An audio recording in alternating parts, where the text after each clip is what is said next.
দেশের সব কাজের সুযোগ নষ্ট করছেন মোদি এবং নীতিশ। বিহারের কিষানগঞ্জের সভা থেকে গুরুতর অভিযোগ রাহুল গান্ধীর। আদানিদের জমি দেওয়া হয়েছে একর প্রতি 1 টাকা দামে।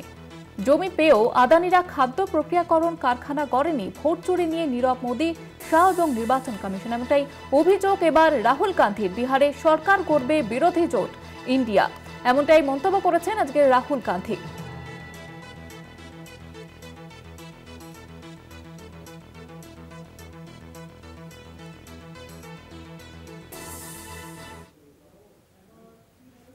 राहुल गांधी ठीक की बोले আপনাদের শোনাবো। बिहार के लोग बाकी प्रदेशों में मजदूरी करते हैं। क्या आप खुश हो कि बिहार की जनता देश में मजदूरी करती है? क्या आप चाहते हो कि बिहार के युवा का भविष्य देश में बाकी प्रदेशों में मजदूरी करने का हो? नीतीश जी ने बिहार में और मोदी जी ने देश में रोजगार खत्म करने का काम किया है। मैं आपको बता रहा हूं, नरेंद्र मोदी और अमित शाह चुनाव नहीं जीतते हैं, वोट चोरी करके चुनाव जीतते हैं। आपको ठगा जा रहा है, हिंदुस्तान की जनता को ठगा जा रहा है। ये बीजेपी के लोग चोरी करने की कोशिश करेंगे। आप इनके सामने खड़े हो जाइए, वोट चोरी नहीं करने दीजिए, क्योंकि अगर आपने वोट चोरी रोक दी तो यहां पे महागठबंधन की सरकार बन रही है, 100% बन रही है। আপনারা শুনলেন রাহুল গান্ধী, তিনি যেমনটা বললেন যে দেশের সব কাজের সুযোগ নষ্ট করছেন মোদি এবং নীতিশ। বিহারের কিষানগঞ্জের সভা থেকে গুরুতর অভিযোগ রাহুল গান্ধীর। ভোট চুরি নিয়ে নীরব মোদি এবং শাহ, নির্বাচন কমিশন, এমনটাই বিস্ফোরক মন্তব্য রাহুল গান্ধীর। আমাদের সঙ্গে টেলিফোন লাইনে রয়েছেন আমাদের পলিটিক্যাল এডিটর আশিস চট্টোপাধ্যায়। আশিস দা,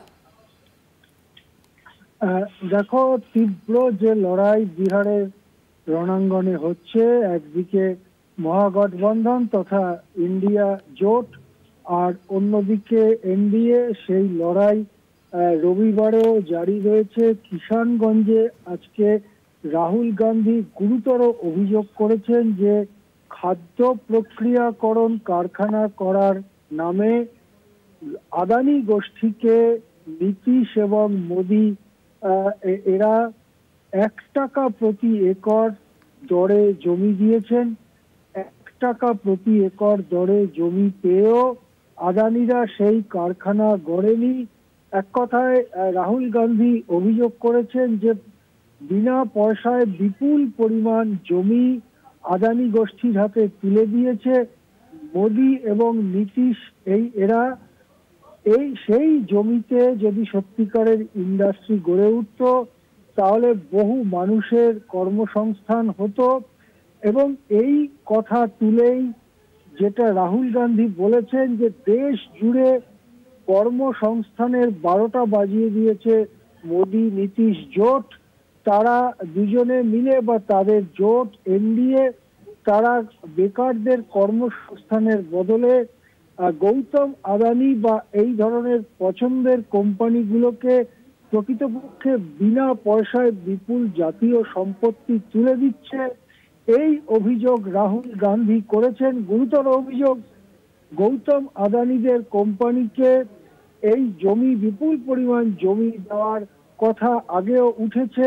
এবারে রাহুল গান্ধী সেটাকে যেভাবে নির্বাচনের ময়দানে টেনে আনলেন, তার কি উত্তর দেওয়া হয় সেদিকে অবশ্যই আমাদের নজর থাকবে।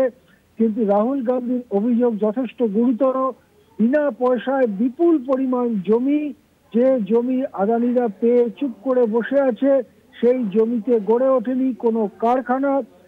এই কথা বলে বেকারির জন্য, কর্মসংস্থানহীনতার জন্য মোদি নীতিশকে দায়ী করলেন রাহুল। এবং রাহুল এই বক্তৃতায় আত্মবিশ্বাসের সঙ্গে বলেছেন যে বিহার নির্বাচনে ইন্ডিয়া জোট জিতবে এবং তারা সরকার গঠন করবে। এখন দেখার দ্বিতীয় পর্যায়ের ভোট, তারপরে গণনায় কি ফলাফল প্রকাশিত হয়। হ্যাঁ, ধন্যবাদ জানাবো আশিস দা।